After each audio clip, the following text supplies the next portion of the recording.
Alors, dans cette dernière vidéo de la série, on va terminer le jeu.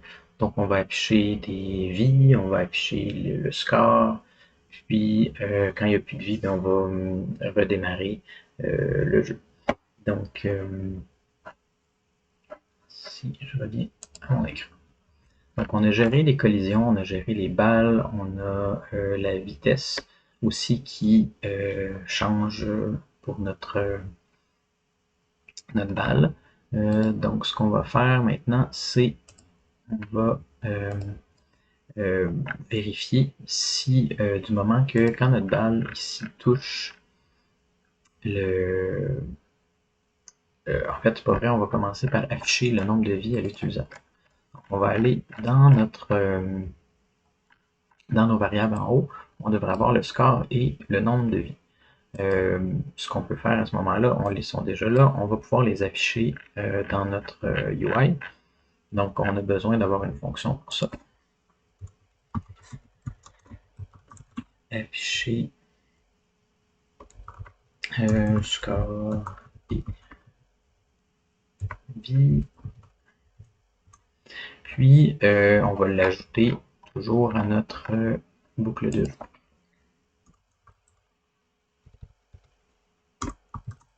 Comme ça.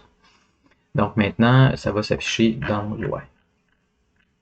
Comment on fait ça? Ben, on va utiliser la fonction fillText.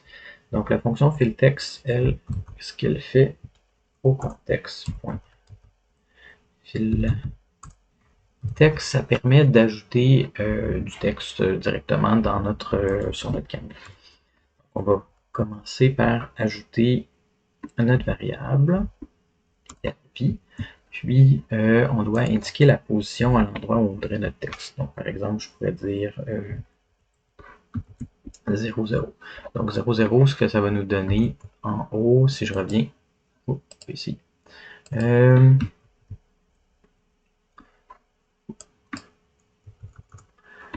On n'a rien qui s'affiche pour l'instant, donc je vais aller retourner dans le script.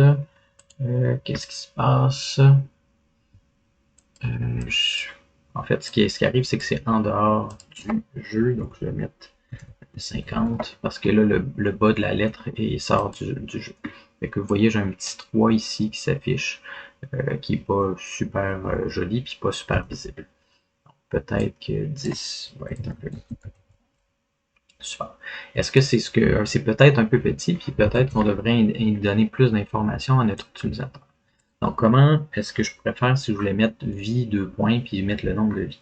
Il y a plusieurs façons de le faire. Soit on vient mettre une phrase, oups.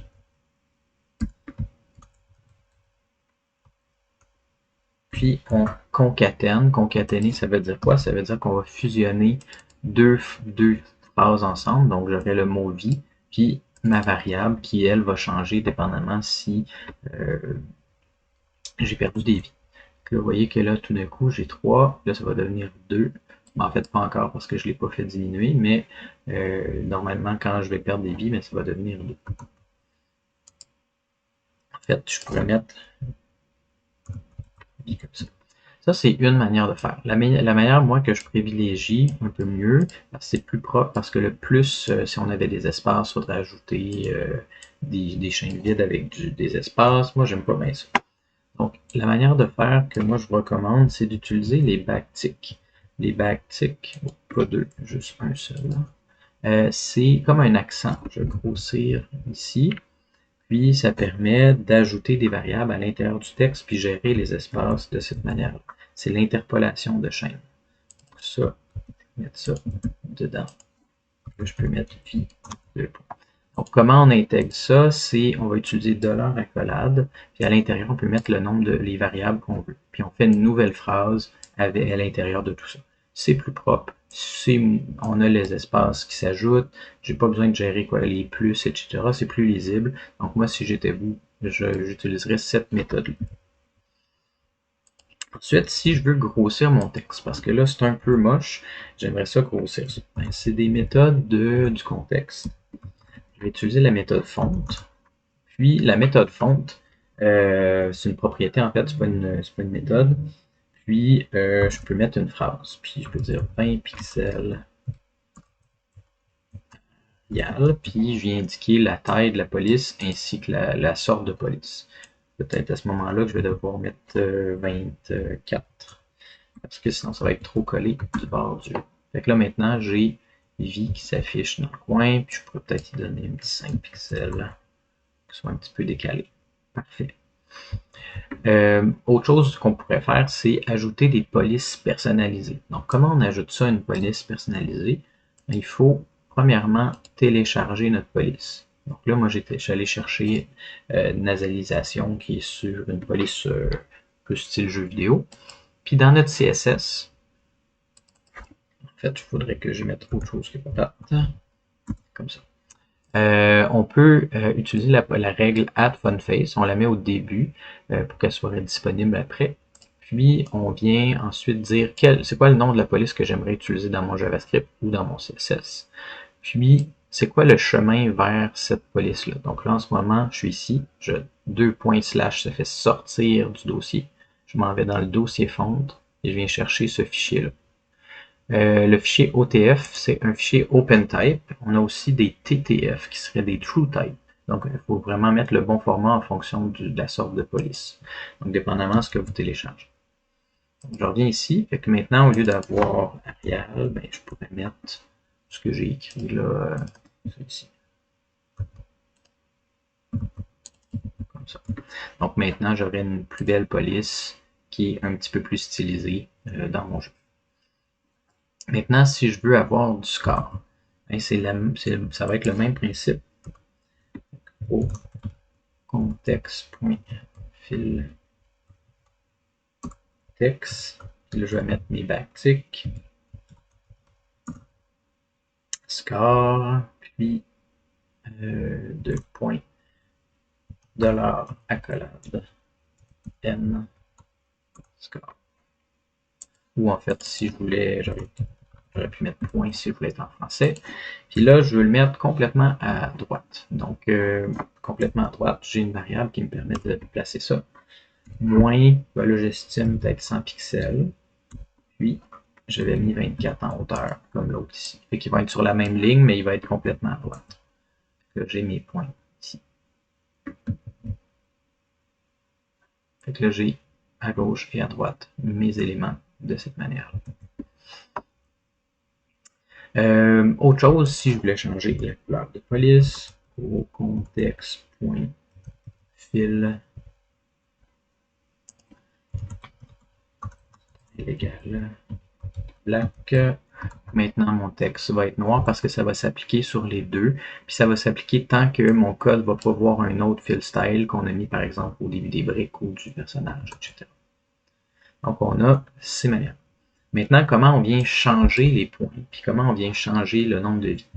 Bien, quand on vient, je vais faire ça, je peux arrêter de fermer mon affichage. Dans mon déplacement de briques, de balles, pardon, du moment que j'entre en collision avec une brique. Donc là, ici, j'ai ma collision avec mes briques. On l'a fait dans la vidéo précédente. Bien, à ce moment-là, je peux dire n score plus égal à 100 ou à 10, peu importe, faire un des points qui sont plus intéressants. Vous voyez que là, tout d'un coup, mes points augmentent ici à toutes les fois que je coche une brique. Probablement que je vais devoir déplacer un petit peu mon texte parce que sinon, quand je vais arriver à 300, ben, le dernier zéro va sortir de la place. Autre chose que je veux faire, moi, c'est du moment que ici, cette portion-là, on avait dit, ben, si la balle sort par en bas, ben, en fait, O N V moins égal à 1. Puis, si N V est plus petit ou égal à 0, donc si jamais tout d'un coup, pour une raison X, là, il y a un bug et que ça descend plus bas, ben là, ici, on va devoir on va juste tester en premier, voir que ça fonctionne, puis on va terminer ça après. Donc là, on a ça ici. Puis, hop, ma vie continue ici.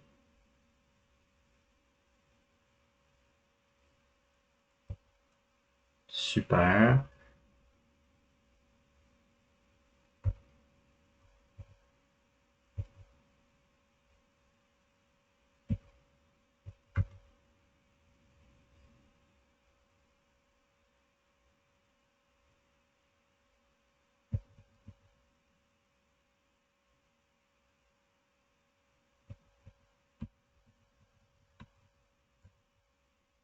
Etc. Donc là, il faudrait gérer un petit peu la vitesse, mais vous comprenez le principe.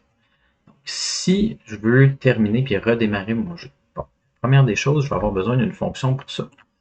Donc, je vais aller faire une fonction. Comme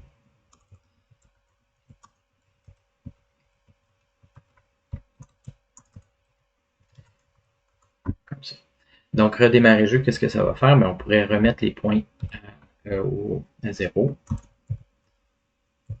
N point égale 0. N score, pardon. N score. NV égale 3. Et là, moi, j'aimerais vider mon tableau de briques et régénérer un nombre de briques. Donc, A, briques. Comment on fait pour vider un tableau? Je vais le réinitialiser à un tableau vide. Puis, je vais dire réappeler ma fonction générer briques qui va recréer toutes mes briques puis les replacer par la suite. On pourrait aussi, on avait un petit bout de code qui peut être utile, où est-ce qu'on replaçait le joueur et la balle. On va replacer ça ici.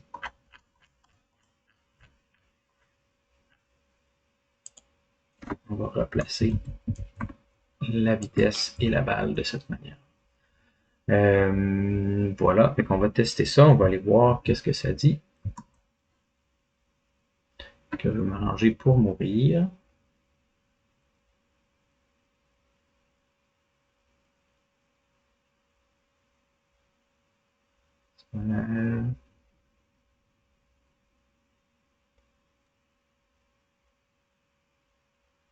Puis là, normalement... Ah, évidemment, j'ai pas appelé ma fonction redémarrer jeu. Et ici, dans ma collision, c'est sûr que si j'exécute pas ma fonction, il va rien se passer. Donc,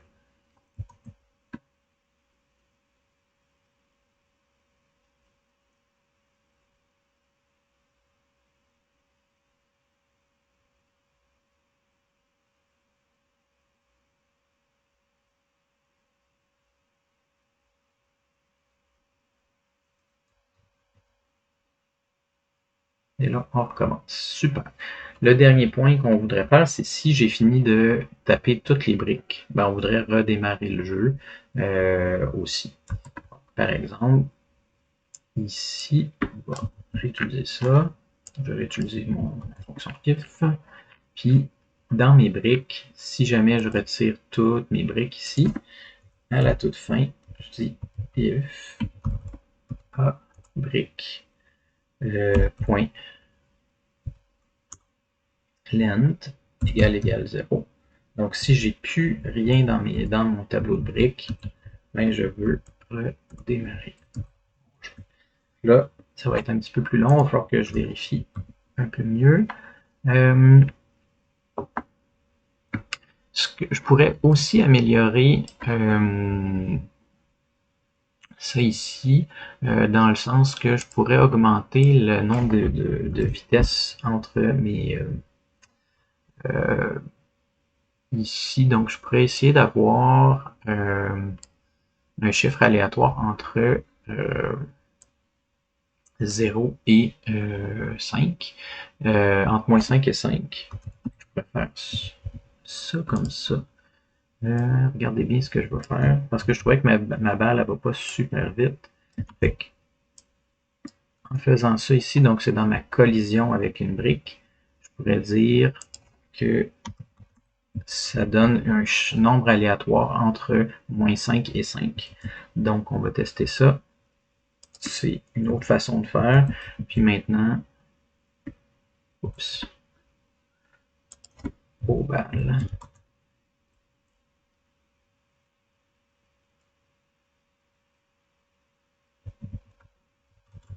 Je suis pas très bon.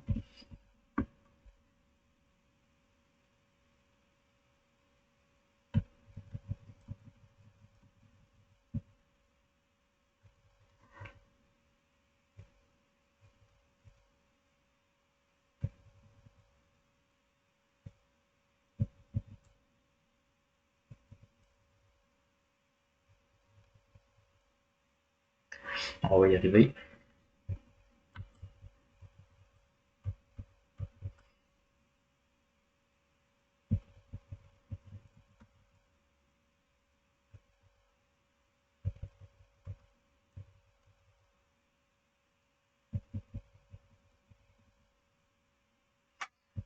Je vais mettre la vidéo sur pause, puis quand j'aurai fini la dernière brique, je reviens.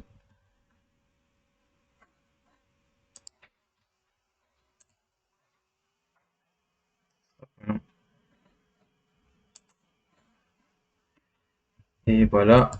Et voilà. Bref, ça fonctionne. J'ai vérifié dans ma vidéo. Puis,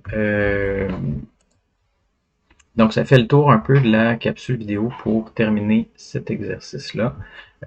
Puis, on se revoit dans l'exercice suivant pour ajouter des médias un peu plus complexes, donc les sons, les images, puis retravailler toutes les notions d'algorithmique. Et voilà, bonne fin de vidéo.